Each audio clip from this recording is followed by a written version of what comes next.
Lods, dito tayo magsangag tayo ng pasayan. Yan mga lods, talsikan pa oh. Yan, talsikan sila oh. Ito mga lods, sangagin muna natin. Walang mantika. Patuyuin natin siya. Naku, daming sa tapon. Oh, iba bumalik. So why? Yan. Diba? Ayan o. Buhay na buhay yan. Ayan, nagsisalsikan o. Dami o.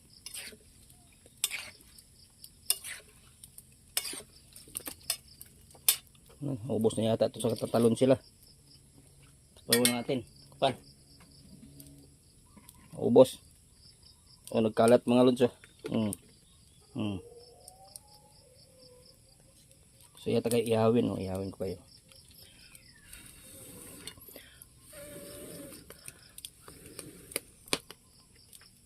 Yan, dami yung talsikan. Dami oh. Talsikan sila oh. Sarap to mga lods. Kilawin oh. Yan, dito yan oh. Saging. Yan. Pag tumuyo na to, pulang-pula na siya, tuyo na siya. Saka natin tirahin ng mantika. Ayan ang mantika. Mantika, asin. Kaya nga tulagyan muna natin asin para maano na yung asin. Tawag nito. Absorb na yung asin.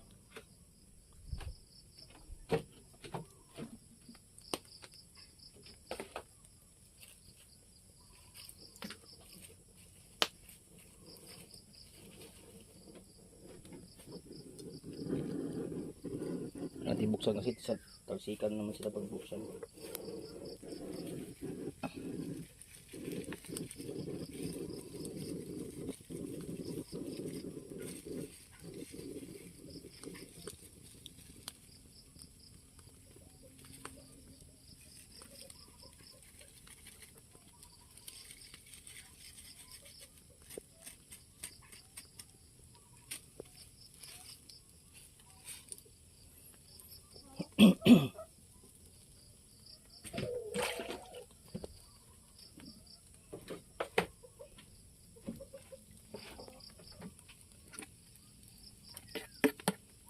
Tignan natin kung baka wala nang tumalsik. Marami pa rin. Ito. Kain natin sila. Marami pang buhay. Ako na ubos to. Ayan na. Buhay pa pala. Ayan ang apoy.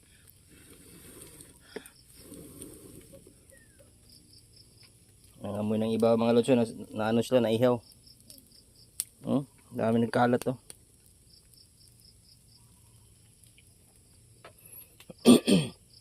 Ito yung kuha sa ano mga lods, tangab na tawag nito, tangab.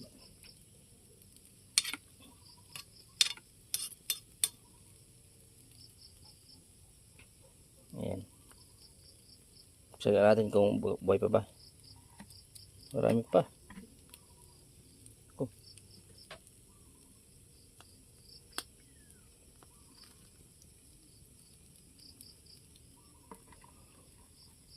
Natin mga para matakpan yung mga buhay. Kaya namumula na siya mga lods.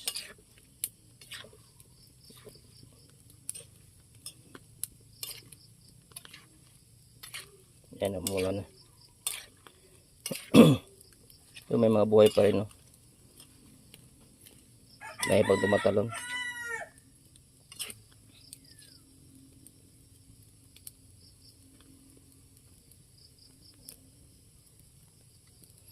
Yung tawag kasi yung tangab mga lods, lahat kasi yun makukuha nila. Kasi parang hinaharang nila sa ano, sa malaking sapa, ilog. Malaking ilog. Kaya lahat alimango, isda, lahat ng pasok doon kuha. Tawag nilang tangab.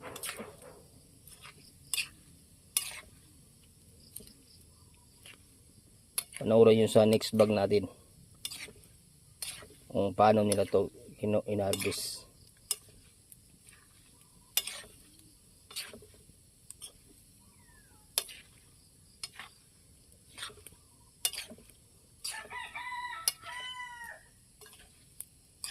Ayan, umula na. Magtumuyo to mga lods, saka natin tirahin to ng mantika.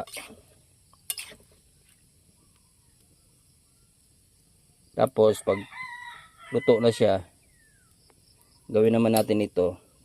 Dito tayo magkuha ng gawin nating tinatawag nila ng ukoy daw. Lagay ng itlog at harina. Eh, may mga isda kasi nakuha, mga malito. Isda.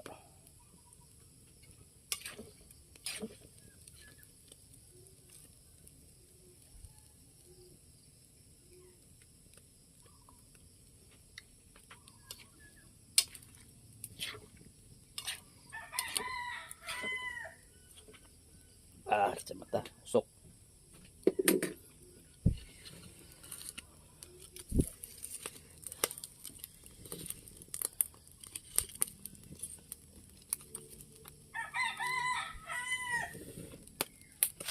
Ayan, wala na talon mga lods. Ano na sila? Ano na sa ano? Uy.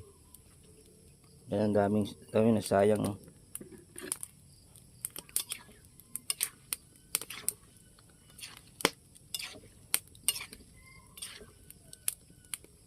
Gana sana natin pagkain sa ano, yung mga nasayang pagkain sa aso. Kaya lang ano to ng aso, nakakasira to ng ano, balat ng aso.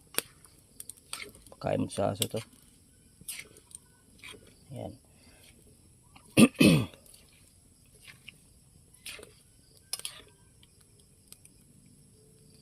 Pag tumuyo na to, wala na. Kaya ito ng mantika. Tapos yung bawang para mabango.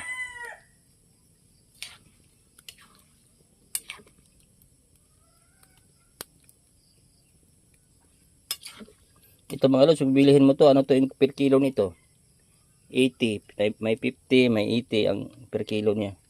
Sa kanila, bilhin mo sa kanila. Sa mismong kuhaan. Pero pag doon ka na sa palengke, kuha ka na nito, 160, 180 per kilo. Pag sa kanila, 50 to 80 kasi depende sa laki ng mga lods, pinipilian pa nila to eh. Pili pa nila kung yung mga malaki, separate nila yung ganito kalit. Ito tinatawag nilang hibi. Itong nilalagay sa lagyan ng munggo, gulay, panghalo sa gulay, yung binibenta sa palengke. Ito na yun, yung ano na siya, luto na siya. Yung binibenta sa palengke, walang ano yun, hindi pa sinangag yun. Ang ganito pa lang yun, pinatuyo lang.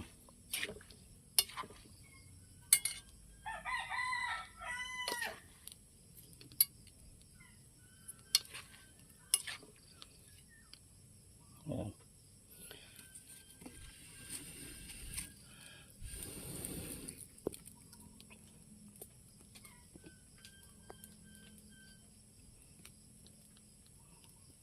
Meron tayo ng isang video mga lods, tawag na ng jumping kinilaw.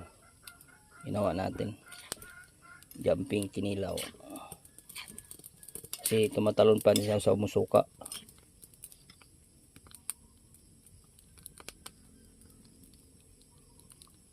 Meron pa siya mga dahon-dahon ng ano, kahoy kasi ang liit eh. Hindi mo lahat malinis siya.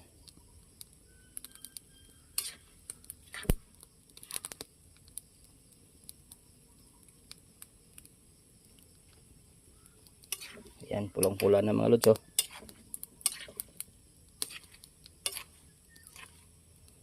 Hanggang tumuyo yung tubig niya. Pag tuyo ng tubig niya, saka din titahin ng mantika na siya. Ayan, yan mga lods. Ito na yung thank you.